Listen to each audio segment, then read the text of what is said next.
ഇന്ന് നമ്മൾ പ്രധാനമായിട്ടും കൈകാര്യം ചെയ്യുന്നത് നമ്മുടെ കുറേ ആളുകൾ അങ്ങ് പോരാട്ടം. ഒത്തിരി കമൻ്റൊക്കെ വരുന്നുണ്ട്, നമ്മുടെ മണിയാശാൻ ഇവിടെ കൊണ്ടുവരണമെന്നും. കമലാ ഹാരിസിനോട് പറഞ്ഞാൽ മതി നിങ്ങൾ. അപ്പം ഇങ്ങനെ നമുക്ക് ഇവിടെ ഒരു വലിയ പ്രശ്നമാണ്. ഇപ്പം അല്ലാഹു ദൈവമാണോ? ആരാണ് ദൈവം? സെബാസ്റ്റ്യൻ പുന്നക്കൽ എന്ന് പറഞ്ഞ് ഒരുത്തനാണ് ഈ പ്രശ്നമെല്ലാം ഉണ്ടായിക്കൊണ്ടിരിക്കുന്നത്. ഈ ആള് ഒരു സൈക്കോയാണ്. ഞാനിത് പറഞ്ഞ് ചുമ്മാ പറയുന്നില്ല, തെളിവുകളുടെ അടിസ്ഥാനത്തിലാണ്. നിങ്ങൾ ഈ സെബാസ്റ്റ്യന് ഈ അടുത്ത കാലത്താണ് നിങ്ങൾക്ക് അറിയാവുന്നത്. കാരണം ഇപ്പോഴാണ് പുള്ളിക്ക് ഈ കത്തോലിക്ക കരിസ്മാറ്റിക്കാരെല്ലാം കൂടി ഒരു പോപ്പുലാരിറ്റി ഉണ്ടാക്കിയിരിക്കുക. കാസ എന്ന് പറഞ്ഞ് ഒരു അലവലാതി സംഘടന ഉണ്ടാക്കിയിട്ടുണ്ട്. അത് ഞാനിതൊക്കെ പറയുന്നത് ചുമ്മാ പറയുന്നല്ല. അല്ലെങ്കിൽ പിന്നെ നമ്മളെ തെറി പറയേണ്ട കാര്യം എന്താ? നിന്റെയൊക്കെ എന്തെങ്കിലും കാര്യത്തിന് ഞങ്ങൾ വന്നോ? ഞങ്ങളിവിടെ സുവിശേഷം പറഞ്ഞുകൊണ്ടിരിക്കുന്നവരാണ്. നിന്റെയൊക്കെ പേജ് ഞങ്ങളുടെ കാര്യമൊക്കെ എഴുതാൻ ആര് പറഞ്ഞു? ഞങ്ങൾ ഏതെങ്കിലും കാര്യത്തിന് വന്നോ? അപ്പൊ ചുമ്മാ ഇരിക്കുമ്പോ അങ്ങ് തോന്നുക എന്നാ പിന്നെ ഇവനെ അങ്ങ് തോണ്ടിയേക്കാം, പാവായിരിക്കും, മിണ്ടായിരിക്കും. അവിടെ കാസായാലും ഏതവനാണേലും നിനക്ക് നേരെ സംസാരിച്ച് തെളിയിക്കാൻ കഴിവുണ്ട്, ഇങ്ങോട്ട് വാ. കാര്യങ്ങൾ സംസാരിക്കാനേ. ചുമ്മാ ഇവിടെ ഞങ്ങൾ ഇടപെടാത്ത കാര്യത്തിൽ വെറുതെ ഇടപെട്ട് എന്തുമാത്രം തെറിയാണ് വന്നുകൊണ്ടിരിക്കുന്നത്. ഈ നോമ്പിന്റെ സമയത്ത് ഇത് പറയേണ്ടി വന്നതിൽ എനിക്ക് ദുഃഖമുണ്ട്, പക്ഷെ പറയാതിരിക്കാൻ നിർവാഹമില്ല. അപ്പൊ അതുകൊണ്ട് നിങ്ങൾ ആദ്യം മനസ്സിലാക്കേണ്ടത് ഈ സെബാസ്റ്റ്യൻ ആരാണ്. നിങ്ങൾ സെബാസ്റ്റ്യനെ പുകഴ്ത്തുന്ന മുമ്പ് നിങ്ങൾ സെബാസ്റ്റ്യന്റെ പിന്നാമ്പുറം പഠിക്കണം. ഈ സെബാസ്റ്റ്യനെ നിങ്ങൾ ഇന്നാണ് കണ്ടത്. ഞങ്ങൾ വർഷങ്ങളായിട്ട് സംവാദം സമ്മതിച്ചുകൊണ്ടിരിക്കുന്നതാണ്. ഈ സെബാസ്റ്റ്യൻ ഒരു സൈക്കോയാണ്. സൈക്കോ എന്ന് പറഞ്ഞു കഴിഞ്ഞാൽ ഇദ്ദേഹം ലോകത്തിന്നുവരെയും ആരും അവതരിപ്പിക്കാത്ത ഒരു പുതിയ മതം അവതരിപ്പിച്ച വ്യക്തിയാണ്. നിങ്ങൾക്കറിയോ? ആ മതം അവതരിപ്പിച്ചു, അത് ഭ്രൂണദശയിൽ തന്നെ ഇല്ലാതായിപ്പോയി. ആ മതം അബോർട്ട് ചെയ്യപ്പെട്ടതിന്റെ ദണ്ണത്തിനാണ് ഇപ്പൊ പുള്ളി ഇറങ്ങി പുറപ്പെട്ടിരിക്കുന്നത്. ഇത്രയും നാൾ പുള്ളി ബൈബിളിലെ ദൈവം ആരാണെന്നുള്ളതിനെ കുറിച്ച് ഭയങ്കര കണ്ടുപിടുത്തമായിരുന്നു. ഇപ്പം ഖുറാനിലെ ദൈവത്തെ പുള്ളി അവതരിപ്പിക്കുന്ന കേട്ട് കോൾമയിർ കൊള്ളുന്ന അനുയായികളുണ്ടല്ലോ. ഇപ്പൊ എന്നെ ചീത്തയൊക്കെ വിളിക്കുന്ന, ഇങ്ങോട്ട് മെസ്സേജ് കേൾക്കുന്നവന്മാരുണ്ടല്ലോ, ചാവേറുകൾ. നിങ്ങൾ ആദ്യം ഖുറാനിലെ ദൈവം ആരാണെന്ന് ഈ സെബാസ്റ്റ്യൻ പറയുന്നത് കേൾക്കുന്നതിന് മുമ്പ് നിങ്ങൾ ആദ്യം ഈ സെബാസ്റ്റ്യൻ ബൈബിളിലെ ദൈവം ആരാന്ന് പറഞ്ഞ കാര്യങ്ങളുണ്ട്, അത് പോയി കേൾക്ക്. ബൈബിളിലെ ദൈവം ആരാണെന്ന് സെബാസ്റ്റ്യന്റെ അഭിപ്രായം തന്ന് ചോദിക്കുക. ഇവൻ ക്രിസ്ത്യാനിയല്ലെന്ന് ഞാൻ പറഞ്ഞത് വീണ്ടും ആവർത്തിച്ചു പറയുകയാണ്. ബൈബിളിലെ ദൈവം ആരാണെന്ന് ആധികാരിക ക്രിസ്തീയ സഭകൾ വിശ്വസിക്കുന്ന വിശ്വാസം സെബാസ്റ്റ്യന് ഇല്ല എന്ന് മാത്രമല്ല, ആ വിശ്വാസത്തെ പരിഹസിക്കുകയും അതിനെ എതിർക്കുകയും അതിൽ നിന്ന് ആളുകളെ തെറ്റിക്കാൻ പരമാവധി ശ്രമിക്കുകയും ചെയ്തു. അപ്പൊ ഫലപ്രദമായ ചെറുത്തുനിൽപ്പ് ഞങ്ങളുടെ പക്ഷത്തു നിന്നുണ്ടായപ്പോൾ ക്രൈസ്തവ സംവാദ മേഖലയിൽ തന്റെ സ്ഥാനം നഷ്ടപ്പെട്ടു, തന്റെ മുഖം വെളിപ്പെട്ടു എന്ന് മനസ്സിലായിട്ട് പുള്ളി പുതിയ തട്ടകം തേടിയിരിക്കുന്നതാണ്. ഇപ്പൊ ഇസ്ലാമിനെ പോയി തോണ്ടിക്കൊണ്ടിരിക്കുകയാണ്. അപ്പൊ ഇയാൾ ക്രിസ്ത്യാനിയെ സംബന്ധിച്ച് എത്ര അപകടകാരിയാണ് എന്നുള്ളതാണ് ഞങ്ങളുടെ പ്രഥമ പരിഗണന. കാരണം ക്രിസ്തീയ വിശ്വാസം, ഓതന്റിക് ക്രിസ്ത്യൻ ഡോക്ട്രിൻ പ്രസന്റ് ചെയ്യാനാണ് ഞങ്ങൾ നിൽക്കുന്നത്. അപ്പൊ അതിനെ എതിർക്കുന്നവരെ എതിർക്കുക എന്നുള്ളതാണ്, അത് എക്സ്പോസ് ചെയ്യാണ്. അപ്പൊ അതിന്റെ ഭാഗമായിട്ട് പണ്ട് നടന്ന സംവാദത്തിലെ ക്ലിപ്പുകളൊക്കെ എടുത്തു വെച്ചിട്ട് ഇപ്പോഴത്തെ നിങ്ങളുടെ വിഷയത്തിലേക്ക് ഞങ്ങളെ വലിച്ചിഴച്ചത് എന്തിനാണ്?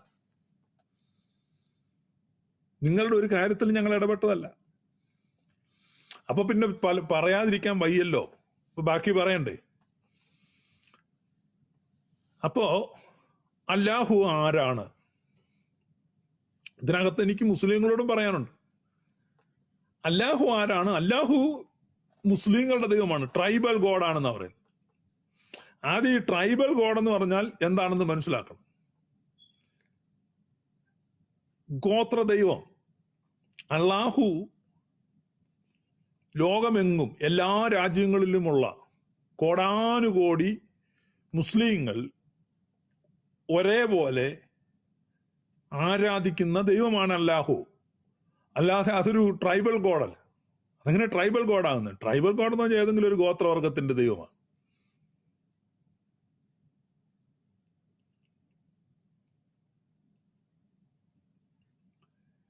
അല്ലാഹു ട്രൈബൽ ഗോഡ് ആണെങ്കിൽ ബൈബിളിലെ ദൈവവും ട്രൈബൽ ഗോഡാണ്. യേശു ക്രിസ്തുവും പ്രാദേശിക ദൈവമാണ്. കാരണം യേശു ക്രിസ്തു ആ പാലസ്തീനി മാത്രമേ വന്നിട്ടുള്ളൂ. ആ ക്രിസ്തുവിന്റെ സുവിശേഷം ലോകം മുഴുവൻ പ്രചരിക്കുകയും ആളുകൾ ക്രിസ്തുവിൽ വിശ്വസിക്കുകയും ക്രിസ്തുവിനെ ആരാധിക്കുകയും ചെയ്തു. അങ്ങനെ ആ ക്രിസ്തുവിലൂടെ ഉള്ള ആ വിശ്വാസം ലോകത്ത് വ്യാപിച്ചപ്പോഴാണ് അതൊരു സാർവത്രിക പരിവേഷം അതിനുണ്ടായത്. അതുപോലെ മുസ്ലിമിന്റെ മതം വളർന്നു. മുസ്ലിങ്ങളുടെ ദൈവം ലോകമെങ്ങും എത്രയോ രാജ്യങ്ങളിൽ എത്രയോ ഭാഷകളിലുള്ള എത്രയോ ആളുകൾ, കോടിക്കണക്കിന് ആളുകൾ ഒരുപോലെ ദൈവമെന്ന് വിശ്വസിക്കുന്നു. അപ്പൊ അവനെ ഇരുന്ന് പരിഹസിക്കാൻ വേണ്ടി അത് ട്രൈബൽ ഗോഡാണ് എന്ന് പറഞ്ഞാൽ ഒരിക്കലും ട്രൈബൽ ഗോഡ് ആവത്തില്ല. പിന്നെ എന്താണ് മനസ്സിലാക്കുന്നത്? ഞാൻ കഴിഞ്ഞ ദിവസം പറഞ്ഞതുപോലെ തന്നെ സെമിറ്റിക് റിലീജിയൻസിൽ ഇപ്പൊ ഏബ്രഹാമിക് റിലീജിയൻസ്, ഞാനിത് കൃത്യമായ നിരീക്ഷണം പറയുന്നത്. ഏബ്രഹാമിക് റിലീജിയൻസ് അപ്പൊ എന്ന് പറഞ്ഞു കഴിഞ്ഞാൽ 3 എണ്ണമാണ്. ഇത് ലോകത്ത് ഈ കേരളത്തിൽ ഇരുന്നിട്ട് കുറച്ച് കാളികൂളി സംഘം, വിവരമില്ലാത്തവര്, കുറച്ച് കത്തോലിക്കൻ എനിക്ക് മെസ്സേജ് അയക്കുന്ന കത്തോലിക്കൻ ആദ്യം നിങ്ങൾ വത്തിക്കാനിലോട്ടൊരു ഇമെയിൽ അയച്ചു വരും, ഇത് തന്നെയാണോ നിങ്ങളുടെ വിശ്വാസം? എന്തെങ്കിലും ചുമ്മാ ഇരുന്ന് പറഞ്ഞാൽ അത് വിശ്വാസമാകത്തില്ല. 1400 വർഷമായിട്ട് അല്ലെങ്കിൽ 14 നൂറ്റാണ്ടുകളായിട്ട് ക്രിസ്തീയ ലോകം കണക്കാക്കുന്നത് എന്താണ്? അപ്പൊ എബ്രഹാമിക് റിലീജിയൻസില് ഇപ്പം ഇസ്ലാം, ക്രിസ്ത്യൻ, മുസ്ലിം, അല്ല ഇസ്ലാം, ക്രിസ്ത്യൻ, ജൂസ്, യഹൂദൻ, ഇത് 3 എബ്രഹാമിക് റിലീജിയൻസ് ആയിട്ടാണ് കണക്കാക്കുന്നത്. അപ്പം യഹൂദന്റെ പ്രവാചകൻ മോശ, ക്രിസ്ത്യാനിയുടെ പ്രവാചകൻ യേശു ക്രിസ്തു, ഇസ്ലാമിന്റെ പ്രവാചകൻ മുഹമ്മദ് നബി. ഇങ്ങനെ 3 രീതിയിൽ വെളിപ്പെട്ടു. അതിൽ യേശു ക്രിസ്തു വെളിപ്പെട്ടപ്പം അത് യുണീക്കാണ്. കാരണം മോശയെയും യേശുവിനെയും കൂടെ എബ്രായ ലേഖനത്തിൽ താരതമ്യം ചെയ്യുന്നുണ്ട്. അപ്പം അതിശ്രേഷ്ഠ മഹാപുരോഹിതൻ, സ്വർഗത്തെക്കാൾ ഉന്നതനായി തീർന്നവൻ, ആകാശത്തിൽ കൂടെ കടന്നുപോയവൻ, സ്വന്തം പാപങ്ങൾക്ക് വേണ്ടി യാഗം നടത്താൻ ആവശ്യമില്ലാത്തവൻ. അപ്പൊ കർത്താവ് ആരാണ് എന്ന്, നിങ്ങൾ എന്നെ ആരെന്ന് പറയുന്നു. അപ്പൊ ഇതിനാണ് അൾട്ടിമേറ്റ് റെവലേഷൻ ആണ്. അതാണ് യുണീക്ക്നെസ് ഓഫ് ക്രിസ്ത്യാനിറ്റി. കാരണം യേശു ക്രിസ്തു നമ്മുടെ രക്ഷകനാണ്, യേശു ക്രിസ്തു ദൈവപുത്രനാണ്, പിതൃപുത്ര പരിശുദ്ധാത്മാവായ ത്രിത്വത്തിൽ രണ്ടാമനാണ് എന്നിങ്ങനെയുള്ള ക്രൈസ്തവ വിശ്വാസം. അപ്പൊ അത് ക്രിസ്ത്യാനിറ്റിയെ യുണീക്ക് ആക്കുകയാണ്. ഇതാണ് ഇത് തമ്മിലുള്ള വ്യത്യാസം. അപ്പം ഈ ആകാശത്തെയും ഭൂമിയെയും അതിലുള്ള സകലത്തിനെയും ദൃശ്യമായതിനെയും അദൃശ്യമായതിനെയും സൃഷ്ടിച്ച ദൈവത്തെയാണ് തങ്ങൾ ആരാധിക്കുന്നതെന്ന് ഈ 3 മതങ്ങളിലും അവകാശപ്പെടുന്നു. അപ്പൊ അതിനകത്ത് ഒരു മതവിഭാഗത്തെ അവരുടെ ഗ്രന്ഥം എടുത്തിട്ട് ആക്ഷേപിക്കുന്നതിൽ അർത്ഥമില്ല എന്ന് ഞാൻ പറയുമ്പോ, ന്യായമായിട്ട് പറയുമ്പോൾ എല്ലാം പറയണമല്ലോ. ഈ പരിപാടി തുടങ്ങി വെച്ചത് കേരളത്തിൽ മുസ്ലിങ്ങളാണ്. കേരളത്തിലെ ഒരു ക്രിസ്ത്യാനിയും ഇസ്ലാമിന്റെ മതഗ്രന്ഥം എടുത്ത് വിമർശിക്കുന്നില്ലായിരുന്നു, നിങ്ങളൊന്നും പറയുന്നില്ലായിരുന്നു. ആ കാലഘട്ടത്തിൽ ബൈബിൾ എടുത്തു വെച്ച് തെരുവ് തോറും ബൈബിൾ തുറന്നു വെച്ച് പ്രസംഗിച്ചത് MM അക്ബറും കൂട്ടുകാരുമാണ്. എല്ലാവരുടെ ഒന്നും പേര് ഞാൻ ഓർക്കുന്നില്ല. മുഹമ്മദ് ഈസയുണ്ട്, ഷുവർ. നിങ്ങൾ എന്തിന് ക്രിസ്ത്യാനിയുടെ മതഗ്രന്ഥം വ്യാഖ്യാനിച്ചു? ഓരോ മതത്തിന്റെയും മതഗ്രന്ഥം അവർ വ്യാഖ്യാനിക്കണം എന്നുള്ളത് എൻ്റെ വ്യക്തിപരമായ നിലപാട്. ഓരോ മതത്തിന്റെ, അതായത് ഒരു മതമുണ്ടെങ്കിൽ ആ മതം എന്താണ് വിശ്വസിക്കുന്നത് എന്ന് പറയേണ്ടത് അവരാണ്. We believe like this. അവരുടെ മതഗ്രന്ഥത്തിൽ ഒരു വാക്യമുണ്ടെങ്കിൽ, അല്ലെങ്കിൽ ഒരു സൂറാത്ത് ഉണ്ടെങ്കിൽ, അല്ലെങ്കിൽ ഒരു ശ്ലോകമുണ്ടെങ്കിൽ, അത് ഹിന്ദുവിൻ്റെതാണെങ്കിലും ക്രിസ്ത്യാനിയുടേതാണെങ്കിലും മുസ്ലിമിൻ്റെതാണെങ്കിലും, അവന്റെ മതഗ്രന്ഥത്തിൽ ഒരു ശ്ലോകമാകട്ടെ, ഒരു വചനമാകട്ടെ, ഒരു സൂറത്താകട്ടെ, എന്തുണ്ടെങ്കിലും അതാത് മതപണ്ഡിതന്മാരാണ് അതിന്റെ അർത്ഥം പറയേണ്ടത്. മറ്റൊരുടെ മതഗ്രന്ഥം എടുത്ത് വ്യാഖ്യാനിച്ച് ആക്ഷേപിച്ച് അതിൽ നിന്ന് ആളെ അടർത്തി മാറ്റുന്ന, അപ്പൊ അത് ചെയ്യുന്നത് തുടങ്ങി വെച്ചത് മുസ്ലിങ്ങളാണ്, അതുപോലെ തന്നെ പെന്തക്കോസ്തുകാരുമാണ്. അപ്പൊ ഔദ്യോഗിക മതത്തിന്റെ ഗ്രന്ഥത്തെ അനർഹരായ വ്യക്തികൾ അനധികൃതമായി കയ്യേറ്റം ചെയ്യുകയും വ്യാഖ്യാനിക്കുകയും ചെയ്തു എന്നിടത്താണ് ഈ പ്രശ്നങ്ങളുടെ തുടക്കം. അവിടെയാണ് ഈ പ്രോബ്ലങ്ങളെല്ലാം ഉണ്ടായത്. അപ്പൊ പുസ്തകത്തിൽ അങ്ങനെയുണ്ട്, ഇതുണ്ടോ, ഈ വാക്യം അങ്ങനെയാണ്, ഈ വാക്യം, ഇതാണ് പുസ്തക മതക്കാരുടെ കുഴപ്പം. ഇതിനെയാണ് ഈ പുസ്തക മതം എന്ന് പറയുന്നത്. ക്രിസ്ത്യാനിറ്റി ഒരു പുസ്തക മതമല്ല. സഭയ്ക്കാണ് അധികാരം, സഭ സ്ഥാപിച്ചു കർത്താവല്ല, പുസ്തകം എഴുതുകയല്ലായിരുന്നു. നിങ്ങൾക്ക് വ്യത്യാസം അറിയാവോ? മൂശയും മുഹമ്മദും യേശു ക്രിസ്തുവിൽ നിന്നുള്ള വ്യത്യാസം അതാണ്.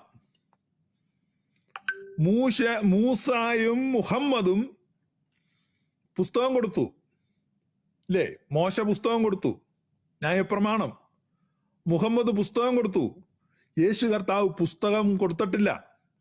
യേശു കൊടുക്കാത്ത പുസ്തകം കൊടുത്തു എന്ന് ഏതാണ്? സഭ മെമ്മോറിയൽ സ്ക്രിപ്ചറായിട്ട് കീപ്പ് ചെയ്ത സ്ക്രിപ്ചേഴ്സിനെ എടുത്തു വെച്ചിട്ട് സോളാ സ്ക്രിപ്ചറ എന്നുള്ള വ്യാജവാദം ഉന്നയിച്ചിട്ട് അതിനെ അവതരിപ്പിച്ചിതാ ദൈവവചനം എന്ന് പറഞ്ഞു. അപ്പൊ ഇപ്പൊ എന്നെ ആളുകൾ ചീത്ത വിളിക്കുന്നു, ബൈബിൾ ദൈവവചനം അല്ലെന്ന് ഞാൻ പറഞ്ഞു.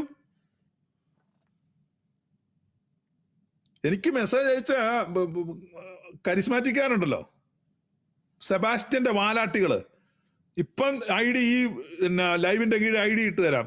ചുണയുണ്ടെങ്കിൽ നീ ഇവിടെയോട്ട് കയറുക, ഈ ദർബാറിലോട്ട് അല്ല, ഈ സൂം ID കയറുക, എന്നിട്ട് എന്നെ മനസ്സിലാക്കിത്താ ബൈബിൾ ദൈവവചനാന്ന്. നിനക്ക് പറ്റുമോ? നിനക്ക് ചുമ്മാ കമന്റ് ഇടാനല്ലേ പറ്റുള്ളൂ. നീ ചുണയുണ്ടെങ്കിൽ വാ, ആർക്ക് വേണേലും വരാം.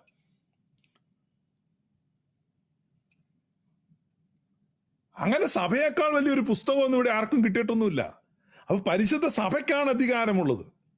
കർത്താവ് ഈശോ മിശിഹ മോശ പുസ്തകം എഴുതിയപ്പോൾ, മുഹമ്മദ് പുസ്തകം എഴുതിയപ്പോൾ കർത്താവ് സഭ സ്ഥാപിച്ചു. മോശ പുസ്തകം എഴുതിയപ്പോൾ, മുഹമ്മദ് പുസ്തകം എഴുതിയപ്പോൾ കർത്താവ് ഈശോ മിശിഹ പുസ്തകം എഴുതിയില്ല, സഭ സ്ഥാപിച്ചു.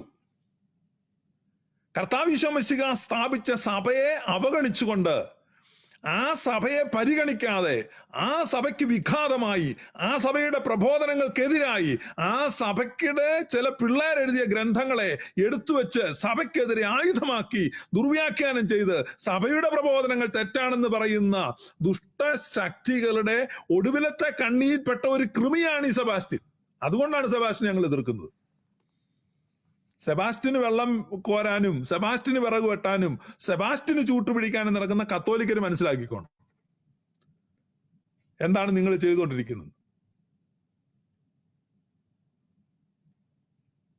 ഖുറാനിലെ ദൈവം ആരെങ്കിലും ആട്ട്, ദാറ്റ് ഡസന്റ് മാറ്റർ. അത് നമ്മുടെ വിഷയമല്ല, അത് മുസ്ലിങ്ങളുടെ വിഷയമാണ്. പിന്നെ ഞാൻ മുസ്ലിങ്ങളോട് പറയുന്നു, പിന്നെ മുസ്ലിം സുഹൃത്തുക്കൾക്ക് ഒത്തിരി വേദന ഉണ്ടാകുന്നുണ്ട്. അത് കാരണം നിങ്ങൾ വിതച്ചത് കൊയ്യുന്നു എന്നുള്ളൂ. നിങ്ങൾ വിതച്ചത് നിങ്ങൾ കൊയ്യും. അതൊരു പ്രിൻസിപ്പിളാണ്, അത് സാമാന്യ നിയമമാണ്, അത് സംഭവിക്കും. നിങ്ങൾ കേരളം മുഴുവൻ ക്രിസ്ത്യാനികളുടെ മതഗ്രന്ഥം എടുത്തും ഹിന്ദുക്കളുടെ മതഗ്രന്ഥം എടുത്തും വ്യാഖ്യാനിക്കുകയും ഉദ്ധരിക്കുകയും ഒക്കെ ചെയ്തു. ഭവിഷ്യപുരാണം MM അക്ബർ വ്യാഖ്യാനിക്കുന്ന ഞാൻ കണ്ടു. അയാളാരാ ഭവിഷ്യപുരാണം വ്യാഖ്യാനിക്കാൻ? കേരളത്തിലെ ഹിന്ദുക്കൾക്ക് കഴിവില്ലാഞ്ഞിട്ട് ഭവിഷ്യപുരാണം എടുത്ത് MM അക്ബർ വ്യാഖ്യാനിക്കുക. ഒരു മതഗ്രന്ഥവും പരസ്യമായ വ്യാഖ്യാനത്തിന് വിട്ടുകൊടുക്കരുതെന്നുള്ളതാണ് എൻ്റെ വ്യക്തിപരമായ നിലപാട്. അതുതന്നെയാണ് പരിശുദ്ധനായ പത്രോസ് ശ്ലീഹ എഴുതിയിരിക്കുന്നത്. തിരുവെഴുത്തുകൾ ആരുടെയും സ്വയമായ വ്യാഖ്യാനങ്ങൾക്ക് വേണ്ടിയുള്ളതല്ല. അപ്പൊ തിരുവെഴുത്തുകൾ വ്യാഖ്യാനിക്കേണ്ടത് സഭയാണ്, സഭയുടെ പ്രബോധനമാണിത്, സഭയുടെ ഗ്രന്ഥമാണ്.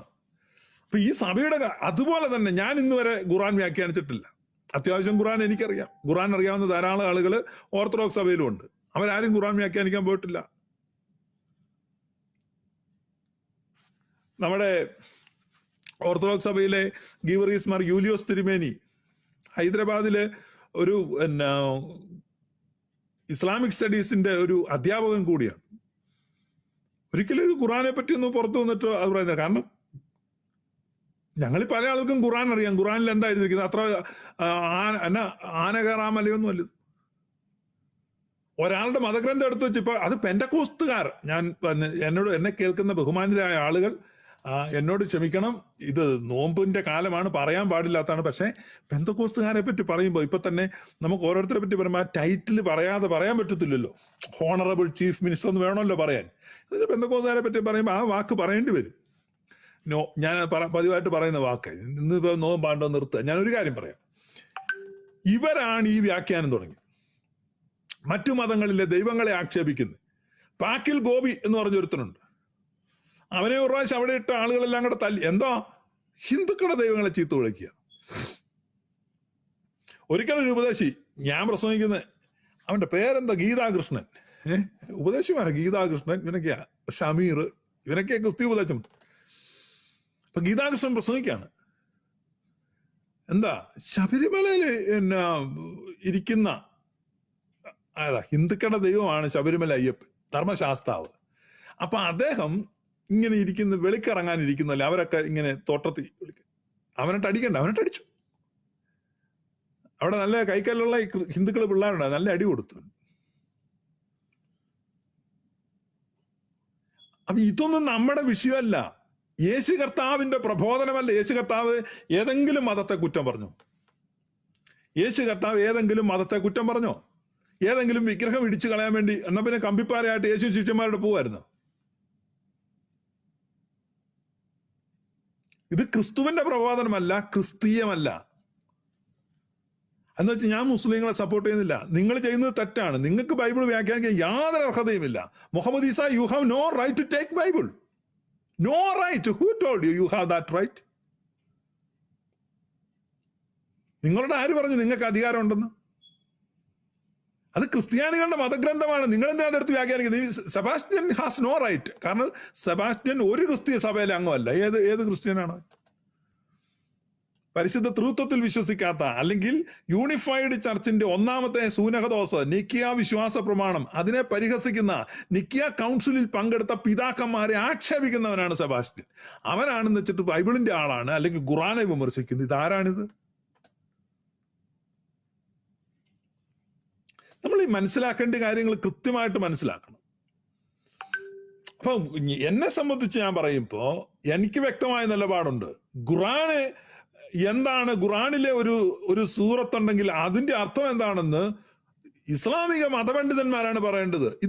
ഇത് ഞങ്ങളുടെ മതഗ്രന്ഥമാണ്, ഇതിൽ ഇങ്ങനെ എഴുതിയിരിക്കുന്നു, ഇതിന്റെ അർത്ഥം ഇതാണ്, ഞങ്ങൾ ഇതിങ്ങനെ വിശ്വസിക്കുന്നു. Okay, they have freedom to whatever they want to believe. They can believe, they can practice their religion. അതാണ് റിലീജിയസ് ഫ്രീഡം. അതിനെ ഓണർ ചെയ്യുക. അല്ല, നിങ്ങളുടെ മതഗ്രന്ഥത്തിൽ എഴുതിയിരിക്കുന്നതിന്റെ അർത്ഥം അതല്ല. അത് പറയാൻ നീ ആരാ? അവന്റെ മതഗ്രന്ഥം വ്യാഖ്യാനിക്കേണ്ടത് അവനാണ്. നമ്മുടെ മതഗ്രന്ഥം വ്യാഖ്യാനിക്കേണ്ടത് നമ്മളാണ്. ഇപ്പൊ സെബാസ്റ്റ്യന് ബൈബിൾ വ്യാഖ്യാനിക്കണമെങ്കിൽ സെബാസ്റ്റ്യൻ ഏതെങ്കിലും ഒരു സഭയുടെ വ്യാഖ്യാനിക്കുക. സ്വതന്ത്രമായ വ്യാഖ്യാനത്തിനുള്ളതല്ല ബൈബിൾ. അപ്പൊ ഏത് സഭയുടേതാണ്? അപ്പൊ സെബാസ്റ്റ്യനെ സംബന്ധിച്ച് ഒരു കൾട്ട് ഗ്രൂപ്പിന്റെ അംഗമാണ്, യേശുനാമക്കാർ എന്ന് പറഞ്ഞൊരു കൾട്ട് ഗ്രൂപ്പ്. അപ്പൊ സെബാസ്റ്റ്യൻ വിശ്വസിക്കുന്ന എന്താണ്? യേശു ക്രിസ്തുവാണ് ദൈവം. ഏത് യേശു ക്രിസ്തു? ഒരു സിംഗിൾ യേശു. അപ്പൊ അതാണ് സെബാസ്റ്റ്യന്റെ വികലമായ വിശ്വാസം. ആ വിശ്വാസം കൊണ്ട് വിജയിക്കാതെ വന്നപ്പോഴാണ് പുതിയ കാര്യങ്ങൾ കൊണ്ടിറങ്ങിയത്. മുസ്ലിങ്ങളുടെ ദൈവത്തെ വിമർശിക്കുക. അല്ലാഹു ദൈവമല്ല, അല്ലാഹു വേറെ ആരാണ്ടാണ്. ആകാശത്തെയും ഭൂമിയെയും അതിലുള്ള സകലത്തെയും സൃഷ്ടിച്ച, അല്ലെങ്കിൽ creator and sustainer of the universe എന്ന നിലയ്ക്ക് ദൈവത്തെ ആരാധിക്കുകയാണ്. അപ്പൊ പറഞ്ഞ അല്ലാഹു വ്യാജ ദൈവമാണെന്ന് ഓരോരുത്തർ പറഞ്ഞു. അല്ലാഹു വ്യാജ ദൈവമാണെങ്കിൽ ഞാൻ അതൊന്നും വിശ്വസിക്കുന്നില്ല. കാരണം ലോകത്തിലെ കോടാനുകോടി മുസ്ലിങ്ങൾ ഈ പ്രപഞ്ചത്തിന്റെ സൃഷ്ടാവും നിയന്താവും ആയിട്ട് ആ ദൈവത്തെ ആരാധിക്കുന്നു, അള്ളാ എന്ന് വിളിക്കുന്നു. അവരങ്ങനെ വിളിക്കുന്നു എന്നതുകൊണ്ട് അത് സത്യദൈവമല്ല, അത് കുട്ടി ദൈവമാണ്, ഗോത്ര ദൈവമാണ്, ഖുറേഷി ഗോത്രത്തിന്റെ ദൈവമാണ്. അവിടെ മക്കയിലെങ്ങാണ്ട് 360 ദൈവങ്ങൾ ഇരിപ്പുണ്ടായിരുന്നു. മുഹമ്മദ് അവിടെ ചെന്നിട്ട് അതെല്ലാം എടുത്തു മാറ്റി ഒരെണ്ണം മാത്രം മതി. ഇതവിടെ ഇത് മുഹമ്മദ് അങ്ങനെ ചെയ്തു കാണും. അന്നത്തെ കാലഘട്ടത്തിൽ അദ്ദേഹം ഏകദൈവ വിശ്വാസത്തിലേക്ക് ജനങ്ങളെ നയിച്ചപ്പോ അവിടെ ചെന്ന് ബഹുദൈവ വിശ്വാസത്തെ വേണ്ട, നമുക്ക് ഒരു ദൈവം മതി എന്ന് പറഞ്ഞു. പൗലോസ് അപ്പോസ്തലൻ നഗരത്തിൽ ചുറ്റി സഞ്ചരിക്കുമ്പോൾ അവിടെ നഗരം മുഴുവൻ വിഗ്രഹങ്ങൾ കൊണ്ട് നിറഞ്ഞിരിക്കുന്ന കണ്ട് ഹൃദയത്തിന് ചൂട് പിടിച്ചു. ഹൃദയത്തിന് ചൂട് പിടിച്ചപ്പോ അദ്ദേഹം ഇങ്ങനെ തപ്പി നടന്നപ്പം അജ്ഞാത ദേവൻ എന്ന് എഴുതിയിരിക്കുന്ന ഒരു വേദിക്കല്ല് കണ്ടു. അപ്പൊ പൗലുസ്ലിയ പറഞ്ഞു, ഈ കല്ല് ചൂണ്ടിച്ച് പറഞ്ഞു, അവിടെയൊക്കെ പല ദൈവങ്ങളുണ്ടെങ്കിലും ദാ ഈ ഒരു ദൈവമുണ്ട്, ഈ ദൈവത്തെയാണ് ഞാൻ പ്രസന്റ് ചെയ്യുന്നത്. അപ്പൊ പൗലുസ്ലിഹ ക്രിസ്തുവിന്റെ ശിഷ്യനായതുകൊണ്ട് ബലപ്രയോഗത്തിന്റെ മാർഗമില്ലായിരുന്നു, മറിച്ച് അത് കുറെ കൂടെ സമാധാനപരമായ രീതിയിൽ അവതരിപ്പിച്ചു. മുഹമ്മദ് വാളിന്റെ മാർഗത്തിൽ വിശ്വസിക്കുന്ന ആളായിരുന്നു. മുഹമ്മദ് അവിടെ ചെന്നപ്പോ വിഗ്രഹങ്ങളെല്ലാം തച്ചുടച്ചിട്ട് ഒരെണ്ണെടുത്ത് വെച്ചു. ഒരു കല്ലെടുത്ത് അവിടെ വെച്ചിട്ട്, ഇത് സത്യദൈവത്തിന്റെ, എന്തോ കല്ല് വെച്ച് കുഴപ്പം? നിങ്ങള് പിന്നെ ഇസ്രായേൽ മക്കൾ നടന്നു പോകുമ്പോ ജ്ഞാപക സ്തംഭങ്ങൾ സ്ഥാപിക്കുന്നുണ്ടല്ലോ, ഇല്ലേ? യോർദാന്റെ അടിയിൽ കല്ല്, ഇസ്രായേലിന്റെ ഗോത്രസംഖ്യക്ക് ഒത്തവണ്ണം കല്ല് സ്ഥാപിക്കുന്നുണ്ടല്ലോ, എന്തോ കുഴപ്പം? ഇതൊക്കെ അന്ന് അവിടെ ഉണ്ടായിരുന്ന പ്രാക്ടീസിന്റെ ഭാഗമാണ്. പല മതങ്ങളിലും, അവിടെയുള്ള ആ റീജിയനിലുള്ള പല മതങ്ങളിലും, പ്രത്യേകിച്ച് ഉടമ്പടികൾ, കവനൻസ്, മെമ്മോറിയൽ സ്റ്റോൺസ്, ഇതൊക്കെ അന്നത്തെ ആ ഗോത്രവർഗ സംസ്കാരത്തിൽ, ആ പ്രദേശത്ത് ഉണ്ടായിരുന്ന സംസ്കാരത്തിന്റെ ഭാഗമായിട്ടാണ് അവരുടെയൊക്കെ മത ആചാരങ്ങൾ, അനുഷ്ഠാനങ്ങൾ ഇതൊക്കെ വന്നിട്ടുള്ളത്. അല്ല, ഇതൊന്നും ദൈവം തമ്മിലാണ് നേരിട്ട് വന്നിട്ട് നീ അത് ചെയ്യേ, നീ ഇത് ചെയ്യേ, അങ്ങനല്ല. മനുഷ്യൻ രേഖപ്പെടുത്തുമ്പോൾ അതിനകത്ത് പരിമിതികളുണ്ട്, കുറവുകളുണ്ട്, അതിന്റെ ഭാഗമായിട്ട് വന്നിട്ടുള്ളതാണ്. അപ്പൊ അത് ആ രീതി കാണുക. അപ്പൊ ഇന്ന് മുസ്ലിങ്ങൾ എന്ത് വിശ്വസിക്കുന്നു എന്ന് മുസ്ലിങ്ങളോട് ചോദിക്കുക, അത് ഞങ്ങൾ ഇതാണ് വിശ്വസിക്കുന്നത്. ഓക്കെ, അപ്പൊ നിങ്ങൾ വിശ്വസിക്കുന്നുണ്ടോ നിങ്ങളുടെ അള്ളാഹിക്ക് പെൺമക്കള് ഉണ്ടെന്ന്? അല്ലെ, മക്കളുണ്ട്? അവർ പറയും ഇല്ല, അല്ലാഹുവിനെ സംബന്ധിച്ച് മക്കളില്ല. അപ്പൊ ഒരു മുസ്ലിം പണ്ഡിതൻ എന്നോട് പറയാണ്, ഞങ്ങൾ വിശ്വസിക്കുന്നു അല്ലാഹുവിന് മക്കളില്ല. അപ്പൊ ഞാൻ അതിനെ ഫേസ് വാല്യൂയിൽ എടുക്കാണ്, മുഖവിലക്ക് എടുക്കാണ്. ഓക്കെ, നിങ്ങളതാ വിശ്വസിക്കുന്നു. ഓക്കെ, അപ്പൊ അവർ എന്താണ് വിശ്വസിക്കുന്നതെന്ന് അവരാണ് പറയേണ്ടത്, അല്ല ഞാനല്ല. ഞാനതുകൊണ്ടാണ് ഇസ്ലാമിന്റെ മതഗ്രന്ഥം എടുത്തിട്ടത്. അതങ്ങനെ എനിക്ക് വ്യാഖ്യാനിക്കാൻ സാമാന്യ ബുദ്ധിയുണ്ട്. നമുക്ക് വേണേൽ വ്യാഖ്യാനിക്കോ ദുർവ്യാഖ്യാനിക്കോ അവനെ മുറിവേൽപ്പിക്കോ ഒക്കെ ചെയ്യാം. അപ്പൊ അവരുടെ വിശ്വാസം എന്താണെന്ന് അവരാണ് പറയേണ്ടത്. ക്രിസ്ത്യാനിയുടെ വിശ്വാസം എന്താണെന്ന് ക്രിസ്ത്യാനിയാണ് പറയേണ്ടത്. അപ്പൊ നമ്മൾ വ്യക്തമായി നിർവചിക്കുന്ന വിശ്വാസത്തിന്റെ അടിസ്ഥാനത്തിൽ, നമ്മുടെ വിശ്വാസ പ്രഖ്യാപനത്തിന്റെ അടിസ്ഥാനത്തിൽ, ക്രീഡൽ സ്റ്റേറ്റ്മെന്റുകളുടെ അടിസ്ഥാനത്തിൽ വേണമെങ്കിൽ സംവാദമാകാം. അപ്പൊ ക്രിസ്ത്യൻസിന്റെ ക്രീഡൽ സ്റ്റേറ്റ്മെന്റ്, അവിടെയാണ് എനിക്ക് മുഹമ്മദ് ഈസായോടൊക്കെ വിയോജിപ്പുള്ളത്. കാരണം ഒരു ആധികാരിക ക്രിസ്തീയ സഭയുടെയും വിശ്വാസ പ്രമാണം മുറുകെ പിടിക്കാത്തതും ആ പ്രമാണം അവതരിപ്പിക്കാത്തതുമായ സെബാസ്റ്റ്യൻ പുന്നക്കൽ, അനിൽ കൊടിത്തോട്ടം തുടങ്ങിയ ആളുകളെ ഇവർ പറയുന്നത് ആധികാരിക ക്രിസ്തീയ വിശ്വാസമാണെന്ന് നാട്ടുകാരെ, ഇപ്പൊ ഏറ്റവും ലേറ്റസ്റ്റ് മുഹമ്മദ് ഈസ ഇറക്കിയ വീഡിയോയിൽ അതായത് അനിൽ കൊടിത്തോട്ടത്തിന്റെ ഒരു പ്രസ്താവന എടുത്തു വെച്ചിട്ടുണ്ടോ? അനിൽ കൊടിത്തോട്ടം ക്രിസ്ത്യാനിയാണ്. ഏത് ക്രിസ്തീയ സഭയുടെ വിശ്വാസമാണ് അയാൾ ഹോൾഡ് ചെയ്യുന്നത്? വെൽ ഡിഫൈൻഡ് അല്ല. അപ്പൊ അവരുടെ വിശ്വാസം വെൽ ഡിഫൈൻഡ് അല്ല. വെൽ ഡിഫൈൻഡ് അല്ലാതെ അഭ്യൂഹങ്ങൾ പറഞ്ഞു വരുത്തുന്ന, അവ്യക്തമായ ഉപദേശങ്ങളെ കൊണ്ടുവരുന്ന ആളുകൾ, ഇതൊക്കെയാണ് ക്രിസ്തീയ വിശ്വാസമെന്ന് നാട്ടുകാരെ തെറ്റിദ്ധരിപ്പിച്ച് അതിനെ തൊലിപൊളിച്ച് കാണിക്കുന്ന ഒരു തന്ത്രമാണ് മുഹമ്മദ് ഈസായും എം എം അക്ബറും സ്നേഹ സംവാദം എന്ന് പറഞ്ഞ് നാട് നീളെ നടത്തി. കാര്യപ്രാപ്തിയുള്ള ഒരാളെ സംവാദത്തിന് കൊണ്ടുവരത്തില്ല. അതുവഴി ഇതുവഴിയൊക്കെ പോകുന്ന ആളുകളെ വിളിച്ചിട്ട് കയറ്റി നിർത്തിയിട്ട് എന്ത് ചെയ്യാണ്? സംവാദം നടത്തുകയാണ്. ഇന്ന് വരെ എം എം അക്ബർ തൻ്റെ ഇടമുള്ള ഒരു ക്രിസ്ത്യാനിയായിട്ട് സംവാദം നടത്തിയിട്ടുണ്ടോ? നടത്തത്തില്ല. മറിച്ച് ഏതെങ്കിലും അതുവഴി പോകുന്നു. മിക്കവാറും ഈ CSIയിലെ കുറെ CSI എന്ന് പറഞ്ഞൊരു അവിഞ്ഞ സഭയുണ്ട്, അതിനകത്ത് നിന്ന് കുറെ പേരെയാണ് ഈ മിക്കവാറും ഈ എം എം അക്ബർ വെക്കുന്നത്. 10,000 രൂപ കൊടുക്കും. അന്ന് റബ്ബർ ടാപ്പിങ്ങിനൊക്കെ പോകുന്നവനായിരിക്കും. ടാപ്പിങ്ങിന് പോയാൽ അവൻ 250 കിട്ടും, നിനക്ക് 1000 തരാമെന്ന് പറയും. അവൻ അവിടെ വന്നിരിക്കും. ഇവനാണ് ക്രിസ്ത്യൻ പ്രതിനിധി. എന്നിട്ട് അവനെ തൊലി പൊളിച്ച് കാണിക്കുക. ഇതേ തന്ത്രം ഇപ്പൊ തിരിച്ച് സെബാസ്റ്റ്യൻ കാണിക്കുകയാണ്. മനസ്സിലായില്ലേ? കൊട നന്നാക്കിക്കൊണ്ടിരിക്കുന്ന മുസ്ലിമും കശാപ്പുകാരനും ഒക്കെ വന്നാണ് സെബാസ്റ്റ്യനോട് ചർച്ച ചെയ്യുന്നത്, അല്ല മുസ്ലിം പണ്ഡിതന്മാരൊന്നും അല്ല. അപ്പൊ ആരെയൊക്കെ വിളിച്ച് കയറ്റി സെബാസ്റ്റ്യനും അവനെ കളിയാക്കി വിടുക. അപ്പൊ എന്ന് പറഞ്ഞാൽ വിതച്ചത് കൊയ്യുന്നു. ഇതൊരിക്കലും ഒരു യഥാർത്ഥ സംവാദമൊന്നുമല്ല. ഇതിനകത്ത് ഞങ്ങളെ വിളിക്കാൻ വേണ്ട, ഞങ്ങൾ ഇതിനകത്ത് ഇല്ലതാനും. ഞാൻ കഴിഞ്ഞ പ്രാവശ്യം പറഞ്ഞു, വീണ്ടും ചീത്തവിളിയും പിന്നെ കാര്യങ്ങളും കൂട്ടിയിരിക്കുക. എന്താണ്? ഞാനും മുഹമ്മദ് ഈസായും ബിന്നിപ്പി ജോണും കൂടെ ഒരുമിച്ചിരുന്ന് ഭക്ഷണം ബിന്നിപ്പി ജോണില്ല, ഞാനും മുഹമ്മദ് ഈസാനും ഇരിക്കുന്നൊരു ഫോട്ടോയാണ്. ആ ഫോട്ടോ ഇങ്ങനെ അങ്ങോട്ട് വെച്ചിട്ട് ഇവൻ ചാരനാണ് എന്ന് വെച്ചാൽ ഇവന്റെ സ്പൈ വർക്ക് കണ്ടുപിടിച്ചല്ലേ. ഞാൻ മുഹമ്മദ് ഇസായുമായിട്ട് ഭക്ഷണം കഴിക്കുന്ന ഒരു ഫോട്ടോ ഞാൻ തന്നെയാണ് ഫേസ്ബുക്കിൽ ഇട്ടത്. ഒരു ചാരപ്രവർത്തനം നടത്താൻ പോയിട്ട് ആ ചാരപ്രവർത്തനം നടത്തുന്നതിന്റെ ഫോട്ടോ ചാരൻ തന്നെ എടുത്തിട്ട് ചാരൻ തന്നെ പബ്ലിഷ് ചെയ്യുകയാണ്.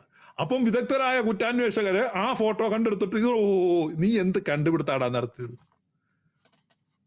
നിനക്ക് നാണമില്ല വല്ലവരുടെ ഫോട്ടോ എടുത്ത് ഇടാൻ വേണ്ടി? എന്താ കാവൽ ഗോപുരം? എന്ത് കാവൽ ഗോപുരം? നിനക്ക് തന്തൻ തള്ളയൊന്നും ഇല്ലടാ. നിനക്ക് പേരില്ലേ, ഊരില്ലേ? നീ ആരാ?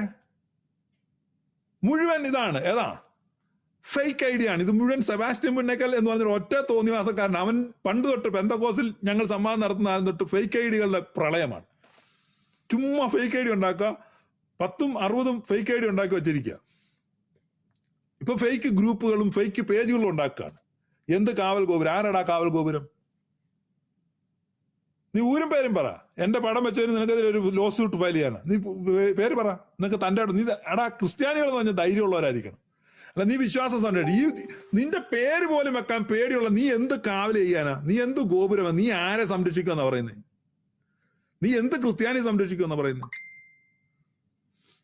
കേരളത്തിൽ ക്രിസ്ത്യാനികളുടെ ഹിന്ദുക്കളുടെ നിലനിൽപ്പ് അപകടത്തിലാണ്. ഇതാദ്യം പറഞ്ഞത് ഞാനാ പറഞ്ഞത്. എന്നെ ഇപ്പൊ കുറെ പേര് ഉപദേശിക്കുന്നുണ്ട്. നിങ്ങൾക്കറിയാം, എന്നേക്കാൾ നല്ലപോലെ അറിയാം. അതിനുള്ള പരിഹാരം എന്താണ്? എന്തുകൊണ്ടാണ് ഈ മുസ്ലിങ്ങളകത്തുള്ള നല്ല ആളുകൾ ലോകത്തുണ്ടോ? ഏറ്റവും നല്ല ആളുകളാണ് മുസ്ലിങ്ങൾ. നിങ്ങൾ നമ്മുടെ ചരിത്രത്തിലോട്ട് പുറകോട്ട് പോകും.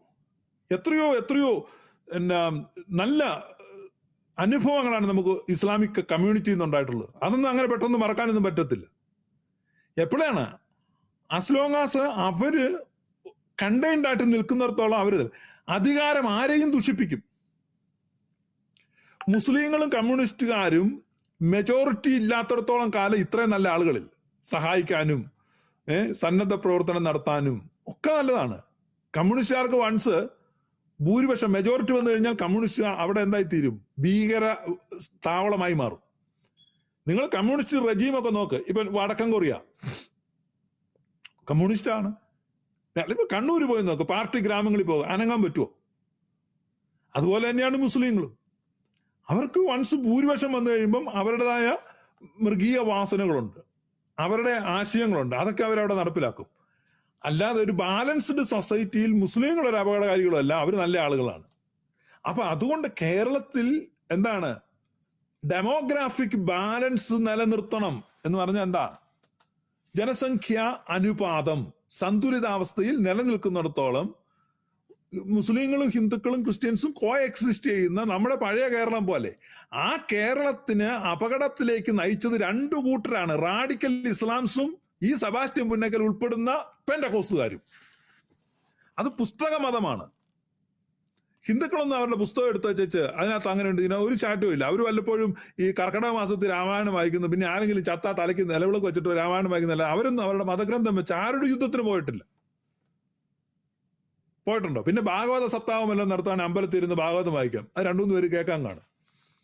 ഞങ്ങളുടെ ഇടയൊക്കെ ഭാഗവതം വായിക്കുന്നത് ഞാൻ പോയിരുന്നു കേൾക്കുമായിരുന്നു. എനിക്ക് വലിയ ഇഷ്ടം ഇത് കേട്ടോണ്ടിരിക്കാൻ. അപ്പൊ എന്നോട് ആളുകൾ നിനക്ക് വേറൊരു പണി, പക്ഷേ എനിക്ക് ഇഷ്ടം ഇത് കേൾക്കാൻ, നല്ല രസമാണ്. അപ്പൊ നമ്മൾ ഇത് അങ്ങനെയൊക്കെ അപൂർവം ആളുകൾ അത് കേൾക്കുന്നുള്ളൂ. ഞാൻ ഒരു കാര്യം നിങ്ങളോട് പറയാം, ഈ കേരളത്തെ നശിപ്പിച്ചത് ഈ റാഡിക്കൽ ഇസ്ലാംസും ഈ പെന്തക്കോസ്ത് അലവലാദികളും കൂടിയാണ്. കാരണം ഇവരാണ് തീവ്ര മതപ്രവർത്തനം കൊണ്ടുവന്നത്. ഈ രണ്ട് ഗ്രൂപ്പ് പുസ്തക മതക്കാർ, വേറെ ആരുമല്ല. കേരളത്തിലെ മുസ്ലിം ജനസാമാന്യം എത്രയോ നൂറ്റാണ്ടുകളായിട്ട് കേരളത്തിൽ സമുദായ സൗഹാർദ്ദത്തിൽ നമ്മൾ ക്രിസ്ത്യാനികളും മുസ്ലിങ്ങളും ഒക്കെ ആയിട്ട് കഴിഞ്ഞു പോകുന്നു. പരസ്പരം സ്നേഹിച്ചും കൊടുത്തും വാങ്ങിയും അവരുടെ പെരുന്നാളിന് നമ്മൾ സഹകരിച്ചും സന്തോഷിച്ചും ഒക്കെ ആയിട്ട് പോന്ന അതിനെ ഇല്ലാതാക്കിയത്, അകൽച്ച ഉണ്ടാക്കിയത് ആരാണ്? ഈ തീവ്ര മതസ്വഭാവക്കാരാണ്. അപ്പൊ ഇതൊന്നും അറിയാതെ നിൽക്കുന്ന മുസ്ലിം ജനസാമാന്യത്തിന്റെ മനസ്സിനെ മുറിവേൽപ്പിക്കുന്ന വിധത്തിൽ അവരുടെ മതഗ്രന്ഥം എടുത്തിട്ട് വികലമായി വ്യാഖ്യാനിച്ചിട്ട് അവർ വിശ്വസിക്കുന്ന അല്ലാഹു വെറും ഒരു ഇതാണെന്നും ഇതൊക്കെ പറഞ്ഞു പരത്തുമ്പോൾ എന്താ സംഭവിക്കുന്നത്? ഈ ആധുനിക കാലത്ത് ഇത്ര നാൾ നടന്ന പോലെയല്ല. ഇപ്പോൾ ഈ വാർത്താവിനിമയ സൗകര്യങ്ങൾ ഇത്രയും വർദ്ധിച്ചിരിക്കുമ്പോൾ, ഈ ഓൺലൈനും ഈ ടെക്നോളജി എല്ലാം വർദ്ധിച്ചിരിക്കുമ്പോൾ മുസ്ലിം ജനസാമാന്യത്തിന്റെ ഇടയിൽ ഇതിങ്ങനെ കാട്ടുതീ പോലെ പടർന്നുകൊണ്ടിരിക്കുകയാണ് സെബാസ്റ്റ്യന്റെ വീഡിയോകൾ. എന്ത് സന്ദേശം അവർക്ക് നൽകുന്നത്?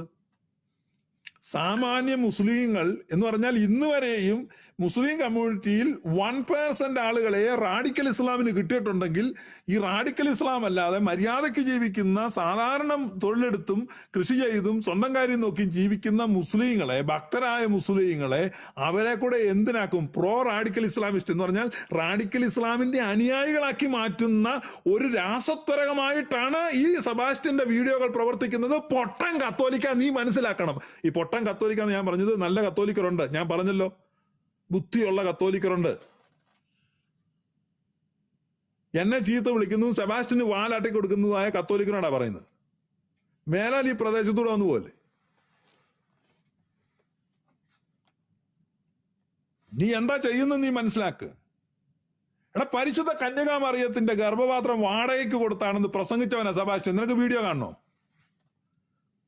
എടാ, സെബാസ്റ്റ്യന്റെ പുറകെ പോയി നിന്ന് കൊട്ടുന്ന കത്തോലിക്ക പൊട്ട. പരിശുദ്ധ കന്യകമറിയാം ഗർഭപാത്രം വാടകയ്ക്ക് കൊടുക്കപ്പെടുമെന്ന് ബോർഡ് വെച്ച് നസറത്തിൽ ഇരിക്കുകയായിരുന്നെന്ന് പറഞ്ഞ കഴുതയാണ് ഈ സെബാസ്റ്റ്യൻ. അവനെയാണോ നീ ചുമക്കുന്നത്? അവന് വേണ്ടിയാണോ നീ എന്നെ ചീത്ത വിളിക്കാൻ വരുന്നേ? നീ എന്തറിഞ്ഞിട്ടാ ഈ ചീത്ത വിളിക്കുന്നത്?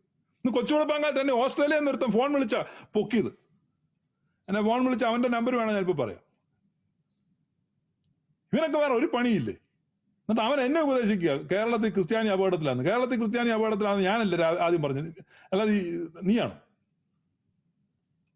കേരളത്തിൽ ക്രിസ്ത്യാനിയുടെ ജനസംഖ്യ വർദ്ധിപ്പിക്കണടാ. 1,00,000 അച്ഛന്മാര് കല്യാണം കഴിക്കാൻ നിൽക്കുന്നത് ബൈബിളിലുണ്ടോ? അവന്മാരെ പിടിച്ച് കെട്ടിക്ക് പിള്ളേരുണ്ടാകട്ടെ.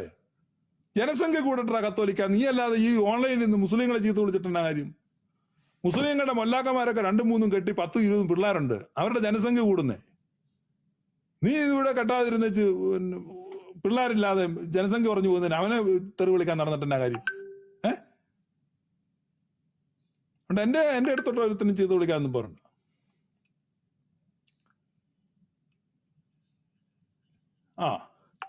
എന്നെ വിളിച്ച നമ്പർ 61 43 29 89 111.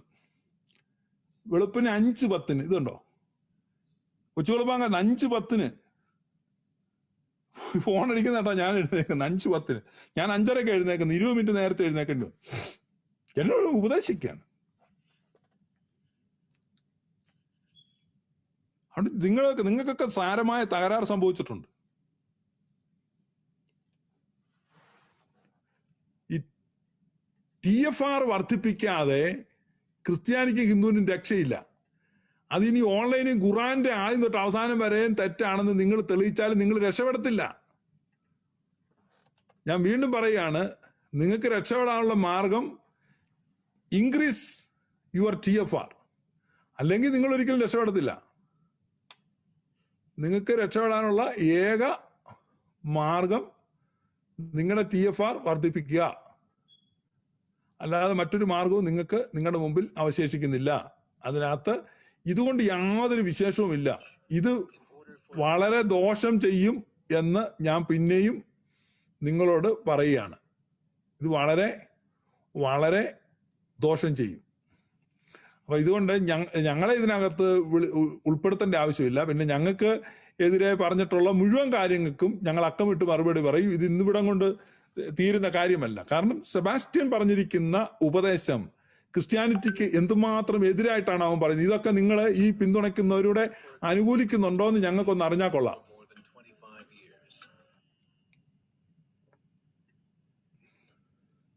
ഇതാ, നിങ്ങൾക്ക് ബോധമില്ല, ബുദ്ധിയില്ല എന്ന് നിങ്ങൾ സ്വയം പറയുകയാണെങ്കിൽ നിങ്ങൾ ഈ വീഡിയോ കണ്ടു നോക്കുക, നിങ്ങൾക്ക് മനസ്സിലാകും. ഇതുണ്ടോ, ഒരു സംസ്കാരം 25 വർഷത്തിൽ കൂടുതൽ നിലനിൽക്കണമെങ്കിൽ ഫെർട്ടിലിറ്റി റേറ്റ് 2.11 എന്ന് പറഞ്ഞു കഴിഞ്ഞാൽ ഒരു കുടുംബത്തിന്, ഒരു ഭാര്യയ്ക്കും ഭർത്താവിനും 2.11 എന്ന് പറഞ്ഞു കഴിഞ്ഞാൽ 100 കുടുംബം ഉണ്ടെങ്കിൽ 211 കുട്ടികൾ വേണം. 100 കുടുംബത്തിൽ 190 കുട്ടികളെ ഉള്ളെങ്കിൽ ഒരിക്കലും തിരിച്ചു വരത്തില്ല. 100 കുടുംബത്തിന് 130 കുട്ടികളെ ഉള്ളെങ്കിൽ അത് ഇമ്പോസിബിൾ ആണ്. ഇത് കറക്റ്റ് ചെയ്യാൻ വേണ്ടി ആ വീഡിയോയിൽ അവർ പറയുന്നത് 80-100 വർഷങ്ങൾ വേണം ഇത് കറക്റ്റ് ചെയ്യാൻ. നിങ്ങൾ നോക്ക്, ഇവിടെ ഈ കാണുന്ന 2 പേരാ, ഭാര്യയും ഭർത്താവും. അവർക്ക് ഓരോ കുഞ്ഞുങ്ങളെ ഉള്ളല്ലോ. എന്താ സ്ഥിതി? മിക്ക ക്രിസ്ത്യൻ കുടുംബങ്ങളിൽ ഒരു കുഞ്ഞേ ഉള്ളൂ. നോക്ക്, അടുത്ത തലമുറ ആകുമ്പം 4 പേര് നിന്നിടത്ത് ഒരാളാകുക. അതിന് താഴോട്ട് എന്തായി തീരും? എക്സ്റ്റിങ്ഷൻ ആണ്. അപ്പൊ ഇത് ഇങ്ങനെയാണ് ജനസംഖ്യയിൽ വരുന്ന സംഭവം. 2006 ഇത്രയും ആളുകൾ ഉണ്ടെങ്കിൽ 2026 ആ ഏരിയയിലിട്ട് കുറയും. അതുകൊണ്ട് ഒരു കുടുംബത്തിൽ 3 കുഞ്ഞുങ്ങൾ വെച്ചുണ്ടായെങ്കിൽ നിങ്ങൾക്ക് നിലനിൽക്കാൻ പറ്റും. ഹിന്ദുക്കൾക്കൂടെയാണ് പറയുന്നത്. ഹിന്ദുക്കൾക്കും ഓരോ രാജ്യത്തെ ഫെർട്ടിലിറ്റി റേറ്റ് ആണ് ആ കാണിച്ചുകൊണ്ടിരിക്കുന്നത്. ഫ്രാൻസിൽ 1.8, ഇംഗ്ലണ്ടിൽ 1.6, ഗ്രീസിൽ 1.3, ജർമ്മനി 1.3 എന്ന് പറഞ്ഞാൽ ഇവൻച്വലി ഈ കൊക്കേഷ്യൻസ് എല്ലാം ഇല്ലാതെയാവും. എന്ന് പറഞ്ഞാൽ വെള്ളക്കാര്, നിങ്ങൾ ഈ യൂറോപ്പിൽ കാണുന്ന വെള്ളക്കാരെന്ന് പറഞ്ഞ വർഗമില്ലേ, അവന്മാരില്ലാതെയാവും. എലിമിനേറ്റ്, എക്സ്റ്റിങ്ക്റ്റ് ചെയ്യപ്പെടും, വംശനാശം സംഭവിക്കും. 31 രാജ്യങ്ങളിൽ 1.38 ഉള്ളൂ ഫെർട്ടിലിറ്റി റേറ്റ് യൂറോപ്യൻ യൂണിയനിൽ. മനസ്സിലാകുന്നുണ്ടോ? ഈ സമയത്ത് നിങ്ങൾ മനസ്സിലാക്കേണ്ടത്, നിങ്ങൾ ഈ സെബാസ്റ്റ്യൻ പറയുന്നതും കേട്ടോണ്ടിരിക്കുന്ന, രാത്രിയിലൊക്കെ സെബാസ്റ്റ്യൻ ലൈവും കേട്ടോണ്ടിരിക്കുക, അതൊക്കെ നിർത്തിയിട്ട് പോയി കൂടുതൽ മക്കൾ ജനിക്കാനുള്ള കാര്യങ്ങളെ നോക്ക്. ഇതിനകത്ത് ഒത്തിരി കാര്യങ്ങളൊക്കെ പറയുന്നുണ്ട്, അത് നമ്മളെ ബാധിക്കുന്ന കാര്യമല്ല. അപ്പൊ ഈ ഫെർട്ടിലിറ്റി റേറ്റ് കുറഞ്ഞു കഴിഞ്ഞാൽ ജനസംഖ്യ കുറഞ്ഞു പോകും. അങ്ങനെ അതില്ലാതെയാകും ആ കമ്മ്യൂണിറ്റി. അതിനിപ്പോ നമ്മൾ അവരെ ചീത്ത വിളിച്ചിട്ട് കാര്യമുണ്ടോ? അവരുടെ മതത്തെ. അപ്പൊ അല്ലാഹു, ഇപ്പൊ നമ്മൾ അല്ലാഹുവിനെ പറ്റി പറഞ്ഞുകൊണ്ടിരിക്കുന്നത്. അല്ലാഹു വ്യാജ ദൈവമാണ്. അല്ലാഹു വ്യാജ ദൈവമാണ്. അതിനേക്കാൾ ഒന്നാം തരം വ്യാജ ദൈവമാണ് യഹോവ. യഹോവ എവിടുന്നാ വന്നേ? എന്നാ വന്നേ? ഇപ്പൊ യഹോവ എന്റെ ഇടയനാകുന്നു, എനിക്ക് മുട്ടുണ്ടാകുകയില്ല എന്നൊക്കെ പറഞ്ഞ് എന്നാ യഹോവ വന്നേ? യഹോവയെ ഭജിക്കാൻ തുടങ്ങി എന്നാണ്. യഹോവ എന്ന നാമം എന്നാ വന്നേ? 18-ാം നൂറ്റാണ്ടിന് മുമ്പ് എവിടെയാണ് യഹോവ ഉണ്ടായിരുന്നത്? നിങ്ങൾ യഹോവ വന്ന ചരിത്രമൊക്കെ പഠിച്ചു നോക്കുന്നത്. ഇത് എബ്രായർ, നിങ്ങൾ ഏതെങ്കിലും യഹൂദനോട് ചോദിച്ചു നിങ്ങളുടെ ദൈവമാണ് യഹോവ? ഏതെങ്കിലും യഹൂദൻ പറയുമോ? യഹൂദനാണ് ദൈവത്തെ അഡോണായി നാം വിളിക്കുന്നത്. അഡോണായി. യഹൂദന്റെ ദൈവമാണോ നിങ്ങളുടെ ദൈവം? അങ്ങനെയാണ് നിങ്ങൾ അഡോണായി എന്ന് വേണ്ട വിളിക്കാൻ, അല്ലേ? അഡോണായി എന്നുള്ളതിന്റെ ഇംഗ്ലീഷിൽ വരുമ്പോൾ ലോഡ് എന്ന് വരും, അത് മലയാളം വരുമ്പോൾ കർത്താവേ എന്ന് വരും. അപ്പൊ അതുകൊണ്ടാണ് സുറിയാനിക്കാരുടെ പ്രാർത്ഥന എല്ലാം കർത്താവേ കൃപ ചെയ്യണമേ എന്ന് പറഞ്ഞ്, കർത്താവേ എന്ന് പറഞ്ഞ് പ്രാർത്ഥിക്കുന്നത്. കത്തോലിക്ക സഭയുടെ ബൈബിളിൽ കർത്താവേ എന്നാണ്. നിങ്ങൾ നോക്കിയാൽ കാണാം, POC എടുത്ത് നോക്കുക, കർത്താവ് സൃഷ്ടിച്ചു, കർത്താവ് എന്ന് എഴുതി വെച്ചിട്ടുണ്ട്. നിങ്ങൾ ഇത് ഓരോന്നും വന്നത് എവിടെ നിന്നാണെന്ന് മനസ്സിലാക്കണം. യഹോവ എവിടുന്ന് വന്നു? യഹോവ നിങ്ങളുടെ ദൈവമാണോ?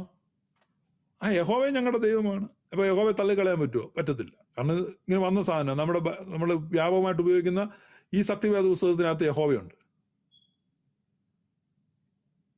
അപ്പൊ അത് എവിടുന്ന് വന്നെന്ന് ചോദിച്ചാൽ എന്ത് ഉത്തരം പറയും? അപ്പൊ അതിന് ഉത്തരം പറയേണ്ടത് നമ്മൾ യഹോവ എന്ന് വിളിക്കുന്നു.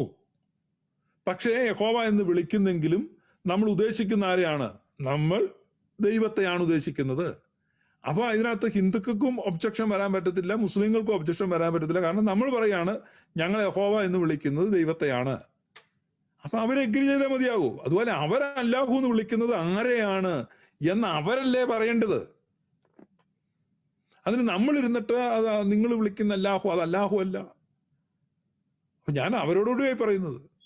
അതുകൊണ്ട് ക്രിസ്ത്യാനികൾ എന്ത് വിശ്വസിക്കുന്നു, ഇപ്പൊ കത്തോലിക്ക സഭ എന്ത് വിശ്വസിക്കുന്നു, അല്ലെ ഓർത്തഡോക്സ് സഭ എന്ത് വിശ്വസിക്കുന്നു, അത് അവരാ പറയേണ്ടത്. ഞങ്ങൾ വിശ്വസിക്കുന്ന ഇതാണ്, ഞങ്ങളുടെ മതഗ്രന്ഥം ഇതാണ്, ഈ ഗ്രന്ഥത്തിൽ എഴുതിയിരിക്കുന്നത് ഈ രീതിയിലാണ്, അതുകൊണ്ട് ഞങ്ങളിത് ഇങ്ങനെയാണ് വ്യാഖ്യാനിക്കുന്നത്. That's it. അതിന്റെ ഫൈനൽ വേർഡ് അവിടെയാണ്. അതങ്ങനെയല്ല. ഇതാര് തുടങ്ങി? ഇത് ഇസ്ലാമിക് റാഡിക്കൽ ഗ്രൂപ്പുകളും പെന്തക്കോസ്തുകാരും തുടങ്ങി. പെന്തക്കോസ്തുകാരാണ്.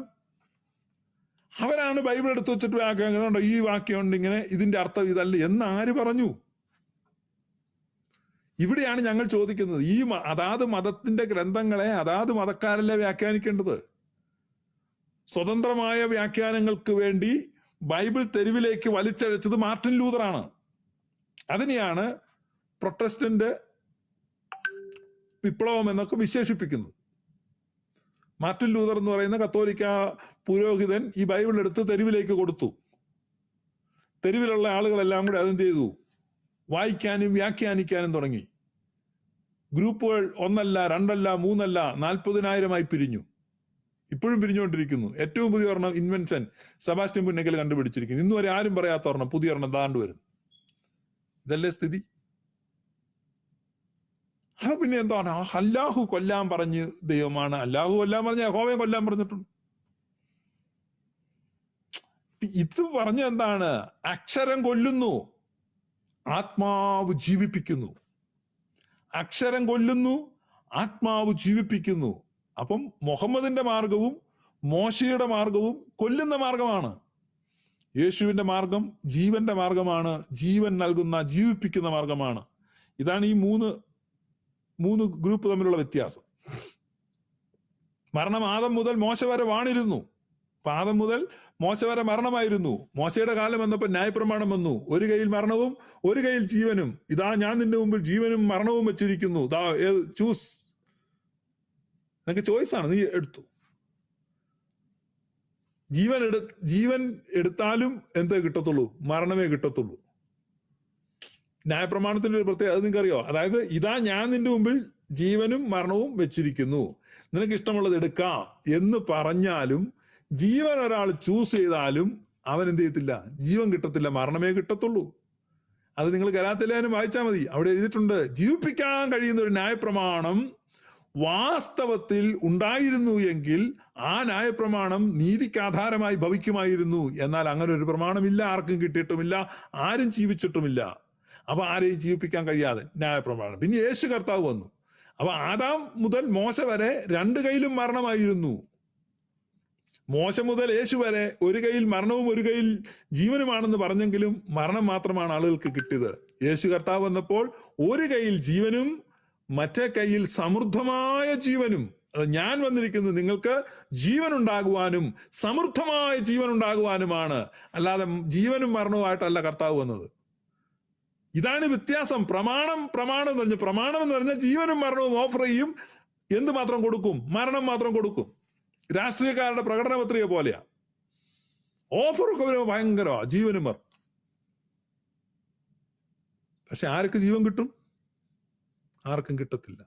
അപ്പോൾ യേശു കർത്താവിന്റെ മാനിഫെസ്റ്റോയിൽ, പ്രകടന പത്രികയിൽ, പരസ്യപ്രഖ്യാപനത്തിൽ മരണമില്ല, ജീവനും സമൃദ്ധമായ ജീവനും. ഇതാണ് ആദം മുതൽ മോശ വരെ മരണം സകല മനുഷ്യരിലും ആണിരുന്നു, രണ്ട് കയ്യിലും മരണമായിരുന്നു. മോശ മുതൽ യേശു വരെ ഒരു കയ്യിൽ മരണവും ഒരു കയ്യിൽ ജീവനും എന്ന് പറഞ്ഞെങ്കിലും ആളുകൾക്ക് മരണം മാത്രം കിട്ടി. എന്നാൽ യേശു കർത്താവ് ഒരു കയ്യിൽ ജീവനും മറുകയിൽ സമൃദ്ധമായ ജീവനും നീട്ടിയിട്ട് പറഞ്ഞു, ഞാൻ വന്നിരിക്കുന്നത് നിങ്ങൾക്ക് ജീവൻ ഉണ്ടാകുവാനും സമൃദ്ധിയായ ജീവൻ ഉണ്ടാകുവാനും, life and abundance of life. അപ്പൊ ഇതാണ് അതിന്റെ വ്യത്യാസം. അതുകൊണ്ട് ഇത് പ്രമാണത്തിന്റെ അല്ലെങ്കിൽ പുസ്തകത്തിന്റെ ആളുകളാണ്. ഈ ക്രിസ്ത്യാനിറ്റിയിൽ നിന്ന്, ഈ ഗ്ലോറിയസ് ഗോസ്പലിൽ നിന്ന് വീണുപോയ ആളുകൾ, അല്ലെങ്കിൽ അതിലെത്തിപ്പെടാൻ പറ്റാത്ത ആളുകളാണ് പുസ്തകമതക്കാരായി അധപ്പതിക്കുന്നത്. അതിലെ ഗ്രൂപ്പാണ് പെന്റക്കോസ്തുകാർ. പുസ്തകമതക്കാരായ പെന്റക്കോസ്തുകാർ. അവര് പുസ്തകത്തെ പിടിക്കുന്നു, അക്ഷരത്തെ നോക്കുന്നു, അക്ഷരങ്ങളെ വ്യാഖ്യാനിക്കുന്നു, അതിൽ തട്ടി തടമ്പി വീഴുന്നു, അക്ഷരം കൊല്ലുന്നു. അപ്പൊ അങ്ങനെ അവർ മരിക്കുന്നു. അവർ മരണം വിശ്വസിക്കുന്നു, ക്രൂരത്വം മറ്റുള്ളവന്റെ മേൽ അവർ അടിച്ചേൽപ്പിക്കുന്നു. അപ്പൊ അതിന്റെ ഭാഗമായിട്ട് അവർക്ക് എപ്പോഴും എന്തുണ്ട്? വിയോജിപ്പുണ്ട്, കലഹമുണ്ട്. ഒരിക്കലും അവർക്ക് ഒരു യൂണിറ്റി കണ്ടെത്താൻ കഴിയുന്നില്ല. ഇതാണ് പ്രശ്നം. അതുകൊണ്ടാണ് അവർ ഇസ്ലാമിന്റെ പുസ്തകം എടുക്കുമ്പോഴും അങ്ങനെ ആക്രോശിക്കുന്നത്. അതാണ് സെബാസ്റ്റ്യന്റെ പ്രോബ്ലം. അപ്പൊ ഇതേ പ്രോബ്ലം ആർക്കുണ്ട്? കരിസ്മാറ്റിക്കാർക്കുണ്ട്. കാരണം കരിസ്മാറ്റിക്കാർ എന്ന് പറഞ്ഞാൽ പെന്തക്കോസ്ത് സ്പിരിറ്റ് ആണ്. അവരും അക്ഷരത്തിന്റെ ആളുകൾ. അതുകൊണ്ടാണ് അവർ വന്നിച്ച് ബൈബിൾ ദൈവവചനാണെന്ന് പറഞ്ഞ് നമ്മളോട് ആക്രോശിക്കാൻ വരുന്നത്. പുസ്തകമതക്കാരാണ്. അപ്പൊ ഈ കരിസ്മാറ്റിക്കാരും പുസ്തകമതക്കാരാണ്. അതുകൊണ്ടാണ് ഈ കരിസ്മാറ്റിക്കാർക്ക് കന്നി എന്ന കന്നിൻ കൂട്ടത്തിൽ എന്ന് കേട്ടിട്ടില്ലേ? അതുകൊണ്ടാണ് ഈ സെബാസ്റ്റ്യനെ കണ്ടപ്പോൾ അവർക്ക് സന്തോഷം, നമ്മുടെ ആൾ വന്ന് ആ കൂടെ അങ്ങ് കൂടി. ഇപ്പൊ എന്നിട്ട് എന്തുവേണ്ടി സെബാസ്റ്റ്യന്റെ അനുയായികളായ കത്തോലിക്കർ എഴുതുന്നത് നമ്മുടെ അച്ഛന്മാരൊന്നും കൊള്ളത്തില്ലെന്ന. അച്ഛന്മാരെ കൊണ്ട്, കാരണം അച്ഛന്മാരാരും മുസ്ലിങ്ങളുടെ മതഗ്രന്ഥം എടുത്ത് അവരെ ചീത്ത വിളിക്കാൻ പോകുന്നില്ല. അതാണ് പ്രശ്നം. സെബാസ്റ്റ്യൻ തന്നെ നമുക്ക് തുണ. ഇങ്ങനെയുള്ള ഒരാളാണ് വേണ്ടത്, ഇവനെയാണ് ഞങ്ങൾ കാത്തിരുന്നത്, പണ്ട് അബ്ശാലോമിനെ രാജാവാക്കിയതുപോലെ. അപ്പൊ അതുകൊണ്ട് ഇങ്ങനെ അങ്ങോട്ട് പുറകോട്ട് പോകുന്ന ആൾ നിങ്ങൾ ഇച്ചിരി ഒന്ന് സ്ലോ ചെയ്തു, അതായിരിക്കും നല്ലത്. പ്രത്യേകിച്ച് ഗ്ലോറിയസ് ഗോസ്പലിന്റെ വാതക്കോടെ പോകുമ്പോൾ നിങ്ങൾ ഹോൺ അടിക്കരുത്. മനസ്സിലായോ? 30 കിലോമീറ്റർ സ്പീഡിൽ സ്ലോവിൽ പാസ് ചെയ്യുക. ഇതിന്റെ വാതക്കൂടെ കണ്ടാൽ ഓവർ സ്പീഡിൽ പോവുകയും ഹോൺ അടിക്കുകയും ചെയ്തു കഴിഞ്ഞാൽ ഞങ്ങൾ ഗേറ്റിന്റെ പുറത്തു നിന്ന് ഇറങ്ങി നോക്കേണ്ടി വരും. അത് നിങ്ങൾക്ക് അത്ര നല്ല കാര്യമല്ല എന്ന് മാത്രമാണ് പറയുന്നത്. അതുകൊണ്ട് സെബാസ്റ്റ്യന്റെ വാലാട്ടികളായ എല്ലാ കത്തോലിക്കരും കേൾക്കാനാണ്. അതുപോലെ തന്നെ പെന്റക്കോസ്തുകാരും ഉണ്ടല്ലോ. ഇവിടെയോട്ട് ഒരു ആളും ഒന്നും പറയാൻ വേണ്ടി വരണ്ടില്ല. എന്തെങ്കിലും പറയാൻ പ്രാഗൽഭ്യം ഉണ്ടെങ്കിൽ, എന്തെങ്കിലും ബോധം ഉണ്ടെങ്കിൽ ഇവിടെ ലൈവിൽ ജോയിൻ ചെയ്യാം, എന്നിട്ടിരുന്ന് പറയാം. It's an open challenge. അപ്പം നമുക്ക് തീരുമാനിക്കാം. അപ്പം 1400 വർഷമായി ലോകം കണ്ടിരിക്കുന്ന അങ്ങനെയാണ്. ഇനി എന്നെ ഇപ്പൊ അങ്ങോട്ട് കടിച്ചു തിന്നണമെന്ന് തോന്നുന്ന കത്തോലിക്കര് ദയവ് ചെയ്ത് നിങ്ങൾ വത്തിക്കാനുമായിട്ട് കോണ്ടാക്ട് ചെയ്യുക, കത്തോലിക്ക സഭയുടെ ഔദ്യോഗിക സ്റ്റാൻഡ് എന്താണെന്ന് അന്വേഷിക്കുക, എന്നിട്ട് ഇങ്ങോട്ട് ആക്രമിക്കാൻ വരിക.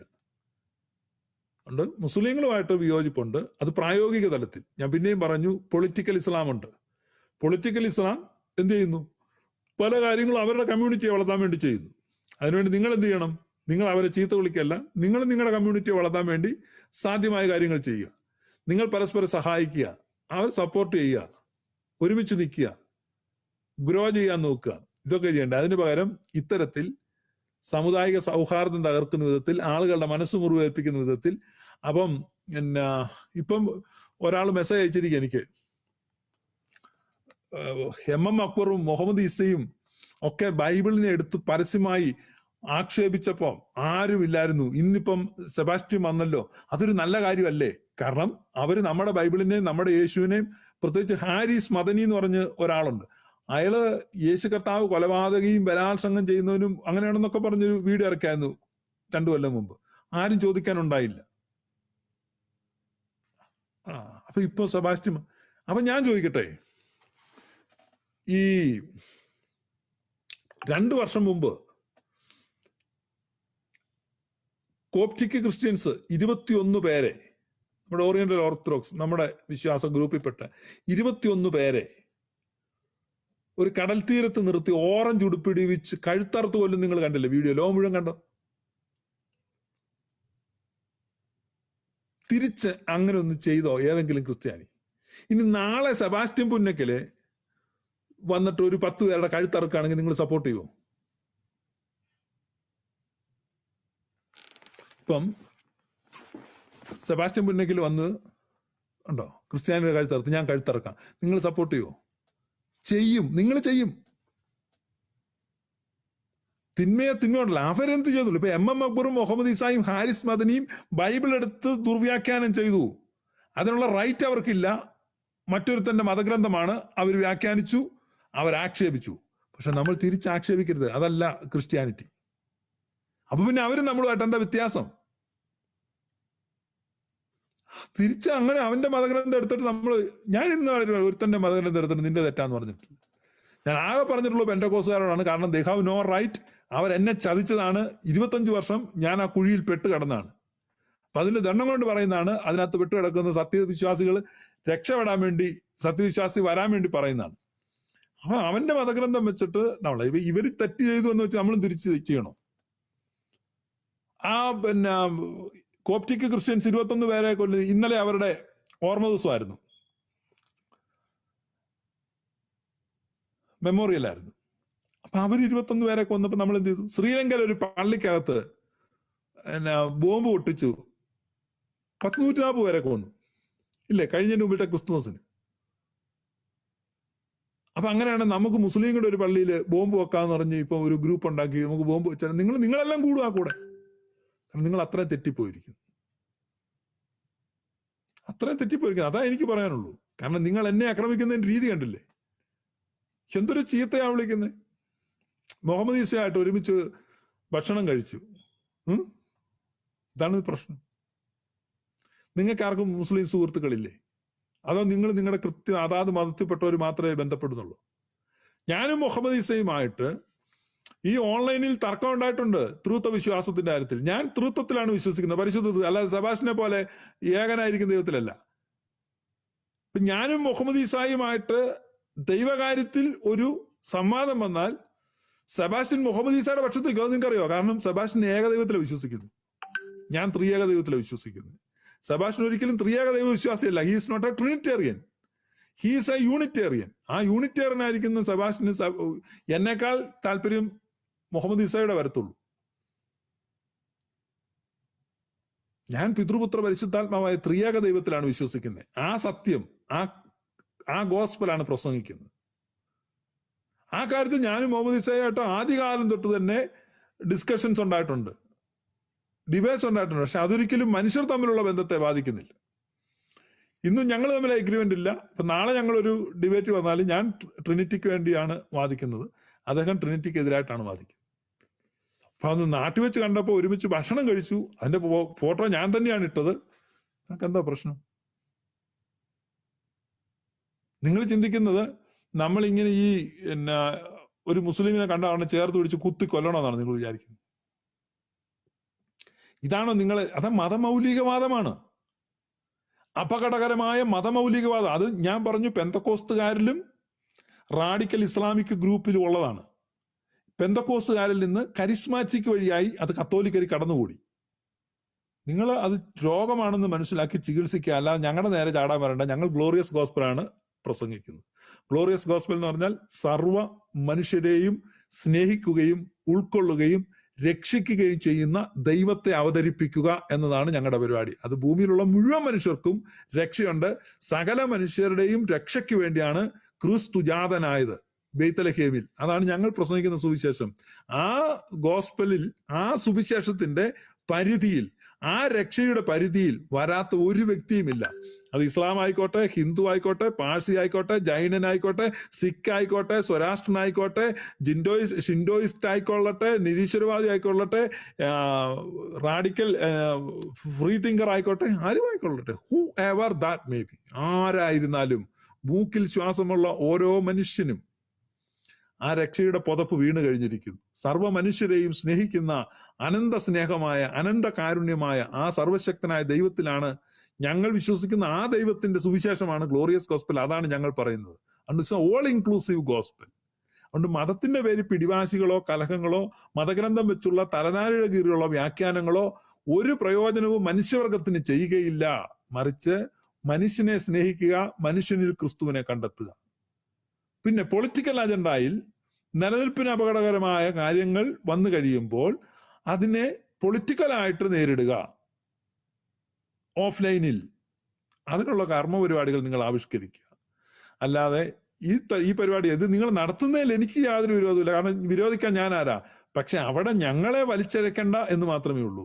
നിങ്ങൾ സമ്പൂർണമായും ഞങ്ങളുടെ പേര് പരാമർശിക്കുന്ന പരിപാടി, ഫോട്ടോ വെച്ച് ചീത്ത വിളിക്കുന്ന പരിപാടി നിർത്തിയാൽ ഇവിടെ ഞങ്ങൾ നിർത്തും. നിർത്താത്തിടത്തോളം കാലം ഞങ്ങളും തുടർന്നുകൊണ്ടിരിക്കും.